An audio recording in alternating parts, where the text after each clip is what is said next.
জুকে ছেড়ে দিয়ে তার আসনে বসে। এরপর পুরো প্লেনের কন্ট্রোল তার নিজের হাতে নিয়ে নেয়। প্রচন্ড বাতাসে প্লেনটি ডান দিকে ঢুলে পড়ে। এটা দেখে যাত্রীদের মনে পুরোপুরি আতঙ্ক ছড়িয়ে পড়ে আর তারা সিট বেল্ট শক্ত করে বেঁধে নেয়। এয়ার হোস্টেসরা তাদের নিজেদের জীবন বাজি রেখে সেখানে থাকা বাচ্চা এবং বয়স্কদের সাহায্য করতে থাকে। অন্যদিকে ক্যাপ্টেন লিউ তার সর্বোচ্চ চেষ্টা করে প্লেনকে কন্ট্রোল করার জন্য। লিউ হঠাৎ প্লেনটিকে বাম দিকে মোড় দিয়ে জুকে বাহির থেকে ককপিটের ভিতরে নিয়ে আসে। এর ফলে হঠাৎ ককপিটের দরজা খুলে যায় এবং প্রচন্ড বাতাস ভিতরে ঢুকতে থাকে। অতিরিক্ত বাতাসের চাপে ভিতরে থাকা সবকিছু ওলট পালট হয়ে যায়। যাত্রীরা ভয়ে চিৎকার চেঁচামেচি করতে থাকে। এমনকি এয়ার হোস্টেসরাও এক একজন সিটকে পড়ে যায়। ঠিক তখনই তাদের সকলের সামনে অক্সিজেন মাস্ক নেমে আসে আর এয়ার হোস্টেসরা অনেক কষ্ট করে যাত্রীদের অক্সিজেন মাস্ক পরাতে সাহায্য করে। অন্যদিকে চ্যাংডু এয়ারপোর্ট কন্ট্রোলার কন্ট্রোল রুমের ম্যানেজারকে ডেকে বলে, স্যার, সিচুয়ান 8366 বিমানটি নিশ্চয়ই কোনো বিপদে পড়েছে। পাইলট বলেছে তাদের প্লেনের উইন্ডো শিল্ডে ফাটল ধরেছে। তাই আমি প্লেনটিকে 8000 ফিট নিচে নামিয়ে ডান দিকে ঘুরিয়ে চ্যাংডু সুয়াংলিও ইন্টারন্যাশনাল এয়ারপোর্টে জরুরি অবতরণ করতে বলেছি। কিন্তু প্লেনটি 32000 ফিট উচ্চতায় প্রচন্ড গতিতে বাম দিকে ঘুরে তিব্বতের দিকে এগিয়ে যাচ্ছে। প্লেনের ভিতরে অক্সিজেনের লেভেলও লো হয়ে যাচ্ছে।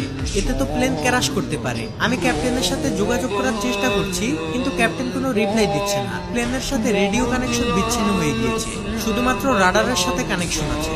এটা দেখে কন্ট্রোল রুমের ম্যানেজার সাথে সাথে আশেপাশের সকল এয়ারপোর্টে ইনফরমেশন পাঠিয়ে দেয় এবং মুহূর্তের মধ্যেই সকল এয়ারপোর্টের ফ্লাইট বাতিল করে দেওয়া হয়। প্রতিটি প্লেনের শিডিউল পরিবর্তন করা হয়। টেক অফ করা সকল প্লেনকে হোল্ড করে দেওয়া হয়, এমনকি আকাশে উড়ন্ত সকল প্লেনের রোড চেঞ্জ করে দেওয়া হয়। ইমার্জেন্সি ল্যান্ডিং এর জন্য চ্যাংডু সুয়াংলিও ইন্টারন্যাশনাল এয়ারপোর্টের রানওয়ে খালি করে দেওয়া হয়। সেই সাথে police, fire service, medical team এবং এয়ার ট্রাফিক কন্ট্রোল সহ সকল বাহিনীকে রানওয়ের কাছে অবস্থান নিতে বলা হয়, যাতে যে কোনো খারাপ সিচুয়েশনের মোকাবেলা করতে পারে। এমনকি চায়নার এয়ারফোর্স থেকে প্লেনটিকে সাহায্য করার জন্য 4টি ফাইটার জেট পাঠানো হয় এবং আকাশে অন্যান্য যে সকল প্লেনগুলো রয়েছে সেগুলো থেকে সিচুয়ান 8633 এর সাথে যোগাযোগের চেষ্টা করা হয়, কিন্তু প্লেনটি থেকে কোনো ধরনের রেসপন্স আসে না। যাই হোক, অন্যদিকে ককপিটের দরজা খুলে যাওয়ায় থার্ড ক্যাপ্টেন লিয়াং কোনো মতে ভিতরে প্রবেশ করে ককপিটের দরজা বন্ধ করে দেয়। ফলে প্লেনের ভিতরে বাতাসের চাপ কমে যায়, কিন্তু প্লেন প্রচন্ড ঝাঁকাঝাঁকি করতে থাকে। লিয়াং ককপিটে ঢুকে দেখতে পায় ক্যাপ্টেন লিও ঠান্ডায় প্রচন্ড কাঁপছে আর অক্সিজেনের অভাবে কো-পাইলট জু অজ্ঞান হয়ে যাচ্ছে। লিয়াং তখন ককপিটে থাকা অক্সিজেন মাস্ক বের করে ক্যাপ্টেনদের পরিয়ে দেয় এবং সে নিজেও পরে নেয়। এরপর লিয়াং কন্ট্রোল রুমের সাথে যোগাযোগ করার চেষ্টা করে, কিন্তু সে বুঝে যায় রেডিও কানেকশন বিচ্ছিন্ন হয়ে গিয়েছে। লিয়াং কোনো মতে প্লেনটিকে নিচে নামানোর চেষ্টা করে, কিন্তু তাদের ভাগ্য এতটাই খারাপ ছিল যে তারা যদি প্লেনটিকে নিচে নামায় তাহলে প্লেন ক্র্যাশ হওয়ার সম্ভাবনা রয়েছে, কারণ তাদের প্লেন তখন তিব্বতের উপর দিয়ে যাচ্ছিল।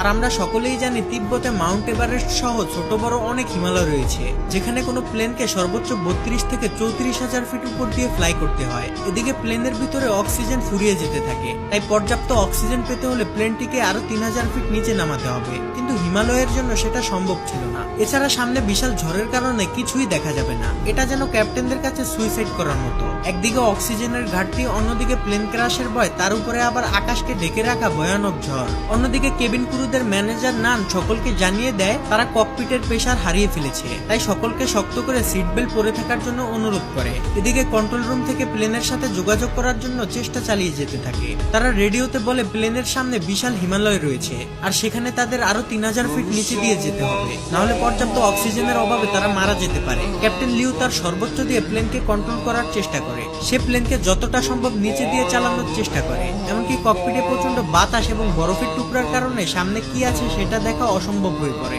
অন্যদিকে সোশ্যাল মিডিয়ায় এই খবর ভাইরাল হলে প্লেনের ভিতরে থাকা যাত্রীদের আত্মীয় স্বজনরা এয়ারপোর্টে এসে কান্নাকাটি করতে থাকে। এদিকে প্লেনের মধ্যে থাকা যাত্রীরা তাদের ধৈর্য হারিয়ে ফেলেছে। তাদের মধ্যে একজন প্লেনের কি হয়েছে সেটা দেখার জন্য ককপিটের দিকে যেতে থাকে। এটা দেখে কেবিন ক্রুরা তাকে বাধা দিলে সে একজন এয়ার হোস্টেসকে খাবারের টলি দিয়ে আঘাত করে। তখনই সেখানে কেবিন ক্রুদের ম্যানেজার নান আসে আর বলে, আমরা সকলেই জানি তিব্বতে ছোট বড় কত হিমালয় রয়েছে আর এখানে প্লেন নিচে নামানো ঝুঁকিপূর্ণ, এতে প্লেন ক্র্যাশ করতে পারে। যাই হোক না কেন, আপনাদের পাইলট এবং আমাদের উপর ভরসা রাখতে হবে। এই সকল সিচুয়েশনের জন্য আমাদের সর্বোচ্চ ট্রেনিং দেওয়া হয়েছে, তাই আপনারা যদি এভাবে বিশৃঙ্খল করেন তাহলে আপনারা নিজেদের মৃত্যু নিজেরাই ডেকে আনবেন। নানের কথা শুনে যাত্রীরা কিছুটা শান্ত হলেও তারা প্রচন্ড ভয় পেতে থাকে। এদিকে ককপিটের মধ্যে লিয়াং যতটা সম্ভব লিউকে গরম রাখার চেষ্টা করে আর লিউ জ্বরের মধ্যে দিয়ে সর্বোচ্চ চেষ্টা করে প্লেনটিকে সামনের দিকে এগিয়ে নিয়ে যেতে থাকে। অন্যদিকে লিউর স্ত্রী তাদের মেয়ের জন্মদিন পালনের জন্য খাবার তৈরি করছিল। তখনই তাকে কেউ একজন ফোন করে লিউর বিপদের কথা জানায়। ফলে সে আতঙ্কিত না হয়ে তার মেয়েকে সান্ত্বনা দিতে থাকে, কারণ তার অগাধ বিশ্বাস তার স্বামী প্লেনটিকে সঠিকভাবে ল্যান্ড করাতে পারবে। এদিকে লিউ প্লেনের ভিতরে আস্তে আস্তে অজ্ঞান হয়ে যেতে থাকে।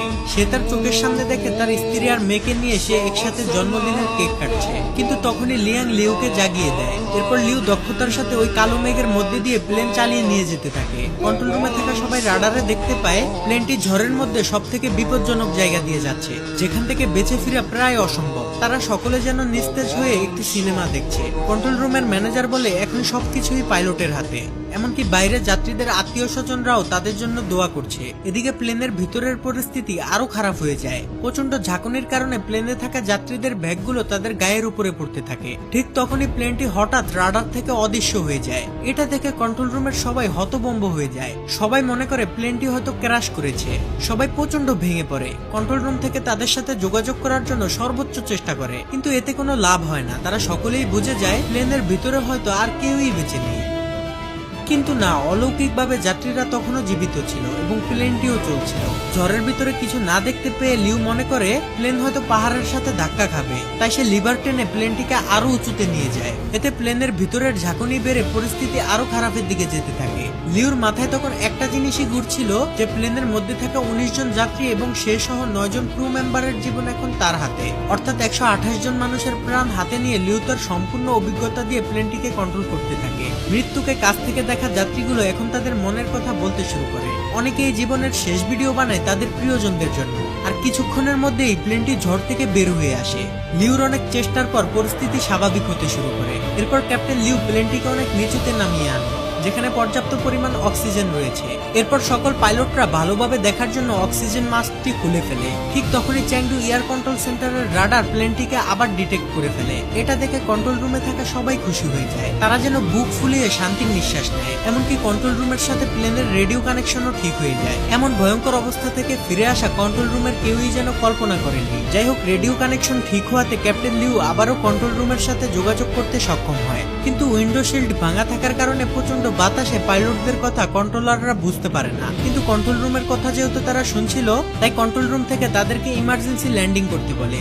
সাথে সাথে ক্যাপ্টেন লিউ ল্যান্ডিং গিয়ার চালু করে দেয়। আর এই সিগন্যাল পেয়ে কেবিন ক্রুদের ম্যানেজার নান যাত্রীদেরকে ইমার্জেন্সি ক্র্যাশ ল্যান্ডিং এর জন্য প্রস্তুতি নিতে বলে। অন্যদিকে প্লেন প্রচন্ড গতিতে রানওয়ের দিকে যেতে থাকে। আর এই টান টান উত্তেজনাপূর্ণ ফুটেজ ধারণ করে চ্যাংডুর গণমাধ্যম কর্মীরা। এদিকে প্লেনের ভিতরে যাত্রীরা ইমার্জেন্সি ল্যান্ডিং এর জন্য প্রস্তুতি নিয়ে নেয়। তারা মনে মনে দোয়া প্রার্থনা করতে থাকে। অন্যদিকে fire service, medical team, air traffic control সহ সবাই প্রস্তুত হয়ে যায়। ক্যাপ্টেন লিউ তার কোপাইলট জু আর লিয়াংকে নিয়ে কোনো ধরনের ঝামেলা ছাড়াই মাটি স্পর্শ করে। কিন্তু বিপদ তখনও কাটেনি, কারণ চ্যাংডু এয়ারপোর্টের রানওয়ে ছিল খুবই ছোট আর প্লেনের গতি ছিল অনেক বেশি। ক্যাপ্টেন লিউ ইঞ্জিনের থ্রাস্ট কমানোর জন্য লিভার টান দিলে দেখে ইঞ্জিন স্লো করার লিভারটি লক হয়ে গিয়েছে। তাই প্লেন প্রচন্ড গতি নিয়ে সামনের দিকে এগিয়ে যেতে থাকে। এটা দেখে সেকেন্ড পাইলট জু লেগ ব্রেক দিয়ে প্লেনটিকে থামানোর চেষ্টা করে, কিন্তু অতিরিক্ত ব্রেকের প্রেসারে প্লেনের একটি চাকা ফেটে যায়। এটা দেখে কন্ট্রোল রুমের সবাই ভয় পেয়ে যায়। জু তার সর্বোচ্চ শক্তি দিয়ে লেগ ব্রেক চেপে ধরে, কিন্তু এতে খুব বেশি একটা কাজ হচ্ছিল না। এদিকে রানওয়ে প্রায় শেষ হতে চলেছে,